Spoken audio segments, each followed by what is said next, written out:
Hello everybody, it's Fiona Hooper here again with my regular weekly show all about the poetry of painting, where I have guest poets on and we each write a poem about one of my paintings and talk about poetry and painting.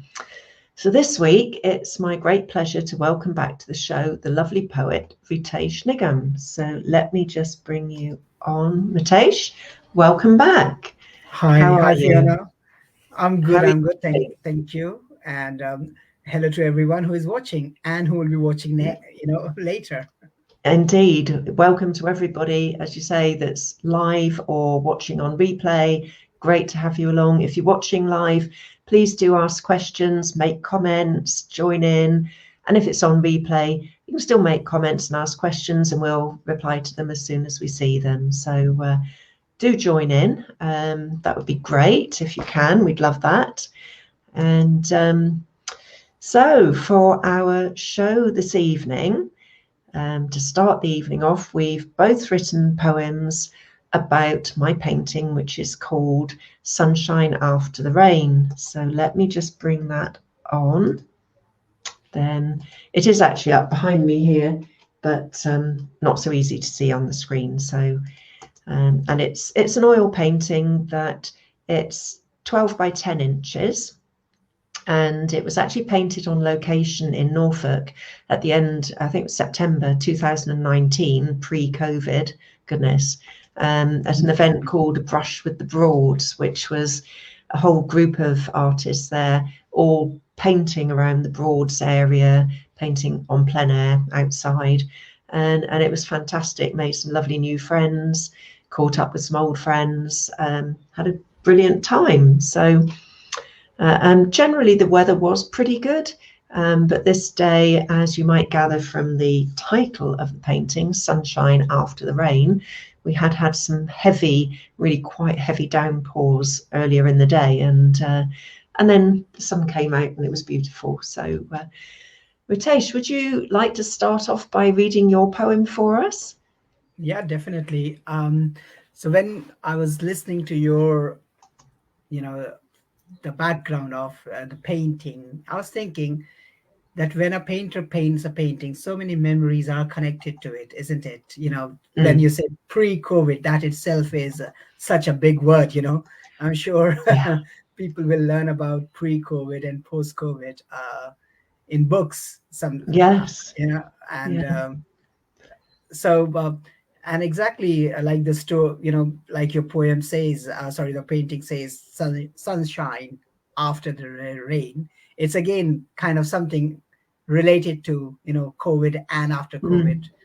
Mm, I yeah. was actually when I was looking at this poem, and I was reading about some environment poems, and somehow when I started to write about uh, poem on this painting, I took a different kind of a tangent, Mm, where I said, it's coming to me. Why it is coming to me, I couldn't understand. And that's the title I have put is We All Need to Understand. So mm. here it is. Okay. There is something that we all need to understand. Understand why this painting is portraying a stand. A stand that screams of something so loud, loud amidst the modern horns, yet producing an ineffective sound. Sound of wind I hear through the trembling of the leaves. Leaves of green, yellow, and orange. With its beauty, it deceives. Deceives me as I get lost in all these shades of green. Green grass that stretches all the way to meet serene. Serene, calm sky with trace of white reflecting from the clouds. Clouds to be felt, but mostly not noticed by the common crowds. Crowds Mm, that know of only cement and concrete jungle ahead. Ahead of what is more cement, where all the green is dead. Dead are the ones who have not noticed this world so true, true to make you believe in a world that's green for you and me, who fail to understand the rules of this land. Land of green is here, portraying for us to understand and take a stand. Lovely, very good, and just so relevant to today and the whole situation of the world, and towns with all the concrete, and we're losing green land and everything, aren't we, as well? So wow, yes, love it. Love the way you've painted it and the colors and everything as well, and really brought the colors into it. It's brilliant. Yeah. Thank you. Thank you. Lovely. So I think you've had some influences there, which we'll talk about in just a minute. If you're happy to do that, that'd be lovely. So I'll read my one next, which is a bit different from yours because it's more about the story of when I was there. So it's called Sunshine After the Rain, and here we go. So it was one of those days, changeable. We ran for cover as the raindrops fell, across the meadow and back inside, accompanied by the ground's moist smell. We stayed at the open door, waiting, listening to the steady rhythm of the rain, the thrumming of the falling drops, beating on the window pane. The trees stood staunchly, dripping, sheltering the ground below, their leaves a panoply of tiny brollies, not stopping but slowing the water's flow. At last the clouds were breaking, lifting, and the rain was coming to an end. It had washed off all the dust and grime, the heavy shower was all but stemmed. As the sun came out of hiding, glowing, the colours all so clean and bright, glistening leaves glinting like diamonds, a world bathed in rain, now bathed in light. The trees are changing colour slowly as daylight hours start to wane, but for now we'll enjoy the greens and golds here in the sunshine after the rain. Wow. So I loved it. Thank you.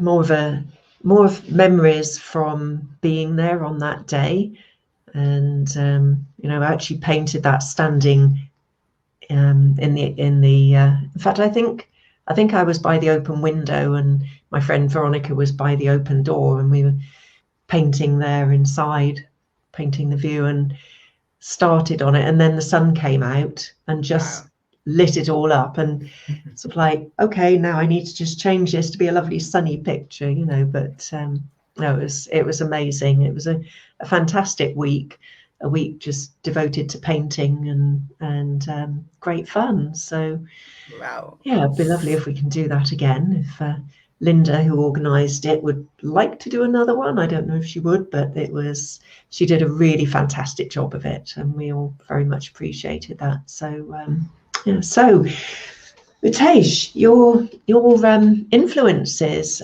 recently, I believe you've been studying a lot more poetry and delving deeper. And got some free time, so I have to catch up with the old edition of Poetry Review magazine. So in Poetry Review magazine, you get a wonderful world of different poems, new poems, and the way they explain a topic, or even the writers who are doing a summary of the poems, they're worth reading, the use of their words, and it's just music to the ears, And that's how, when I was reading about some environment poems, and so that was done. And then when I started writing about I'll say, okay, I'm going to write about autumn, and I would obviously about the greens and the shade yellow and orange, looking at the Mm. painting, and I was just thinking, what is beyond these trees? Is there a city? Is there a lake beyond it? Or what are these trees looking at? And then, you just I was trying to understand, and the word came, understand, and then I say, maybe take a stand, kind of rhymes. And I think in this, especially the climate change world, the moment Mm. you talk about nature, the moment you talk about trees, everything, if you start looking around, they are asking you to take a stand, isn't it? Oh Um, yes, and absolutely. and the more we see, I think more we realize. I was in London a couple of weeks ago, and I was like, kind of again mesmerized with the high rises, and then like, wow. And then I cycled back to Reading, Wow. and I felt so fresh around the greenery, around the Mm. countryside. It was exciting in London, but not refreshing. Mm. Mm. And I think that's what it is, that the world, the way the concrete jungle is overtaking the green nature. Yes. And Yes. I think every painting you do, it brings those things back, that we these are memories worth cherishing, isn't it? Mm. Well, hopefully, not just memories, but also places that we need to raise awareness and to preserve and look after them, for generations to come. But it is a bit scary, like Biden was saying about, we're at almost at the point of no return. Some people would argue we've already got to that point, but Yeah. and I know this is a recurring theme because it's very close to my heart as well. But any little steps that we can take individually. For instance, I was doing a painting demonstration to an art group last night, and with a knife painting in oils. And one of the things with that, I have to keep cleaning my knife of paint so that I don't transfer different colors where I don't want them. So I get through quite a lot of paper towel, but I put it all into a rubbish bag. I bring the bag home, and after it's sat there for a week or two, just sitting there in the corner, I can actually take that paper towel out and use it again. And there's a lot more use left in that, So just trying to make sure that, I produce as little waste as possible by reusing things, Hmm. repurposing things. A broken palette knife, which used to be my old favorite until it broke, and then the end of the blade just snapped off. It's just the right size and shape for when you buy a new canvas, they come wrapped in cellophane Yeah. or plastic of some sort, sadly, plastic, but it's ideal for on the back, just using the little point of the broken edge to just cut through so you can peel this Yeah. plastic off. So, it's a broken tool. You can also even use the broken edge for just doing short little lines of paint, So Yeah. I just don't like throwing things away if I think I can reuse them again. Um, Otherwise, if it's things that are broken, obviously you can't even give them to charity or anything because Yeah. if they're broken, they're probably they're not going to want them. Um, No. but so yes, recycling, trying to keep plastics to a minimum where I can, and so on. Yeah. So I'm absolutely with you on that, and the green spaces are just so important for us, and forests and woods and green space. It's just such a great way of, as you say, refreshing yourself and just feeling much better about yourself and life in general, I think. That's true. I think one thing, what the good thing happened in this post COVID is a lot of people have gone to countryside, even moved away from London and the cities. And I think people have kind of realized, not everyone, but some, that how good it is to live around the nature, and Mm, cut back your busy life, and maybe give yeah. some give your health, mental health, a new focus, a new Mm, perspective. absolutely. Yes. Yes. Because we're much better for ourselves and everyone around us if we, if we can do that and reduce stress and, just chill out, really, isn't it? So, yeah. But I must admit, with these topical subject here, these Insulate UK or Insulate England, the group that Yeah. sticking themselves to the motorways, I can't disagree with their, what they're after. I just disagree with the way they're doing it, because I just think they're alienating quite a lot of people who would otherwise be supporters of them by True. causing so much disruption. And especially when some of them arrive, having driven all the way up from Cornwall in a 4x4 with two people in it, and you think, but that's not environmentally friendly. So on the one hand, yes, insulate things where we can and everything else, but on the other hand, we shouldn't be, using our cars more than we need to, and and when we do, make it, a full car if we can, and so on. But yeah, just a little aside there about current affairs. So, I know. I think the moment you talk about nature, and the moment you talk about the effects we as humans are causing to the nature, you mm, tend to go towards it, even in your poetry. yeah, Yeah. yeah, absolutely. So I think last time we spoke, you were going to start doing some live events as well, some live poetry events. Yeah, I think it's So, so we have a poets cafe here, and ah, yeah, so in on 4th of October, I'll be going for an open mic. Hopefully, great. yeah, so that will be something. I need to pick one of the poem, a one-page poem, so everyone gets a chance to read one-page poem, Hmm. and Yeah. it's a great way to interact. And I think this we have they had one face to face last month, which I couldn't attend as I was Oh, cycling.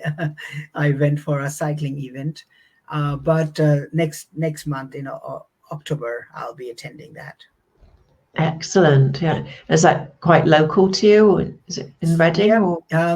it's in Bracknell, Oh, and okay. yeah, and it's a very kind of enthusiastic group of people, and crazy about the poems, and it's a very supporting group. So they support the new people, the new voices. So it's an amazing group. Hopefully, so that will be the first time I'll be meeting them face to face. We have been Right. doing online, Mm. so that will be fun. Mhm. Yeah. Excellent. Yeah. I've never been to a poetry session like that at all. I guess there may even be one close to here. I don't know. I haven't checked it out. I know there's one near where I used to live, Mhm. but until you start looking into things like this, you just don't know what's going on, do you? And Yeah.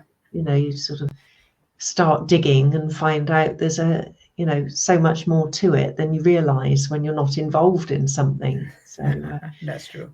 Well, I yeah. think uh, once you do a couple of searches on Google and Facebook, the Facebook and Google algorithm will take over, and they will start showing you Yes. Yeah. that kind of content regularly. So yeah. Mm. So are you writing something new for the open mic, or are you choosing something you've already got? I haven't decided at the moment. I'll see how it goes. Normally, I try to write something new, just to Mm. experiment. But I do have some of the poems already written, which I haven't used it. Um so, or maybe one of your poem, or the poem on your painting. So Mm. let's see. Excellent. Yeah, yeah. That sounds like really good fun. And is it a big group? I think we on Zoom we used to be around 60, 70 people. But Gosh. yeah, but not everybody is reading, so most of them they just come to listen. Mm, But I have to see the face-to-face event. I've never been, so I'll report mm. it back next time. Yes. And do they have like themed nights, or is it just any they type invite of poetry? well, they actually invite a guest poet, published poet, and they come and either they do it couple of poets, then they they read their words, or something they are going to publish recently, so they share those. Mm. And Yeah. then so it doesn't go from a theme, but it goes with the invited poet, uh, books around him, and then when we Mm, are reading we can read it what we have. It just has to be a short poem, mm. Right. So so any subject or any any style subject. of poetry or anything is all. Yeah, Yeah. it's like Right. open mic, so it's like open, so that's Yeah. interesting. So Yes. you never Yeah. know what's coming next. Mm. And do they give feedback, or do people you know seek out other people to talk to No, and actually, yeah. not on the Zoom, not on the Zoom, but probably when we meet, there might be discussions about what you have written, or what if you normally pick up something from that poem. So I think that Mm. would be more interaction, but Yeah. not in a Zoom session. Yeah. Right. Right. Oh, right. It's a bit like, I suppose it's a little bit like, with art, the little group that I run, we have a friendly competition evening once a year, and we all take some work in, or hopefully everyone brings some work, and it goes into different categories like landscape or townscape, still life, floral, whatever. And it's a really good chance to see what people are doing and just see the different styles and the different approaches, and to ask questions as well. So I mean, I think Hmm. that would be quite valuable at an open mic, if afterwards, if people could sort of seek out someone that they liked their poem or wanted to Yep. understand it a bit more, and have a chat. So Yeah, I think in the yeah. comment section, people used to write the comment like, what they like. But because Mm, the open mic on Zoom is so much that once you have spoken, you don't have time for a mm, feedback session. So it's more, I think, for them, and which is actually good because then people don't feel that they are going to be judged. So mm. it's more like, oh, I'm going to just share what I have written. Um, Yes. so that Yeah. that makes and I think that was helpful for me, that oh, they're not going to judge me, Mm. and it is more like Yes. informal. So I think that helps a lot. Yeah. Yeah. But they do Abs- have I think the Claire Dyer, who is one of the organizers. I'm connected through her Facebook, and oh my god, there are so many different, as you say, workshops, different online groups where they do the critical feedback, critique, Oh, help the okay. people out. So there are different groups as well for that also, where you can Mm. actually go and work on your structure, rhyming pattern, or storytelling, those kind of things. Right. Right. And get feedback and help and advice, Yep. presumably. All right. Gosh. So lots out there for aspiring poets to get some sort of professional help, or just Yep. from more experienced poets, I guess. So yeah. Oh, wow. Well, I hope that goes really well for you. As you say, your first one face to face with them, so that'll be Yep. good. Thank It's you. always, you just get so much more atmosphere, don't you, when things are face to face in groups. Exactly. It's just, yeah, like last night, it was so lovely. There were a super group of people at this art group, and so friendly and keen and interested, and it's a whole different vibe from doing something online. I'm not a sport person really, but I'd rather go to a sporting event than see it on television, because you get the atmosphere when you're there, and you know, it's sort of charged with excitement, whereas on True. television, to me, it's just, well, you know, I quite like watching some of the amazing things like gymnastics, because I just can't understand how anybody's body does that, because mine doesn't. But it is that sort of you know, the whole atmosphere and ambience of being live with other people, you know, in the room. So I hope that's a great success for you. It sounds like it should be really good fun. So Thank you. yeah, and hopefully it's not going to drag you away from doing another poem about another of my paintings in due course as well. Yeah, no, definitely. I always look forward for some kind of, you know. So we went to this art exhibition, not exactly an art exhibition like you do in Kensington, you know, the open one, and we saw Right, Kingston, yeah. So we were in Cornwall, and we saw something similar, where there were 3 or 4 painters, and they were just talking about it, and it just suddenly reminded me of you. And you know, I was looking at the painting which I would write a poetry on. So yes, yeah. So you could become poet to the artists. Absolutely, yeah. Well, I loved your poem today, Ritesh. Really lovely. Hopefully you will, as normal, allow me to put it on Facebook at some point going forwards for people to be able to read it. And as I say, hopefully you'll come back again. Always a pleasure to have you on and have a good chat with you and catch up with things and hear your wonderful poems. So hopefully you'll do that for us. Definitely, as you know, the feeling is mutual. Just love to be back, as well as, you know, follow your other shows. Last week was amazing. So yeah, thank you. Looking forward for more such shows. So that's amazing. Yeah, I'm so lucky, or lucky or honoured, that I've found so many lovely poets to interact with and become friends with. You know, so I really do appreciate that. Thank you. So, but it's about all we've got time for this week. It's been a real pleasure, as I say, having you on, Ritesh. Thank you so much, and look forward to seeing you again. We'll get you booked in to write another of your amazing poems for me, and well, for all of us, not just for me. And so I'll be back next Wednesday again, 7 o'clock as normal UK time, for more Poetry of Painting. So thanks very much for watching, either live or on replay. Great to have you along. And for now, it's bye-bye from Ritesh and myself. Thanks very much, guys. Thanks. Bye-bye. Bye. Bye.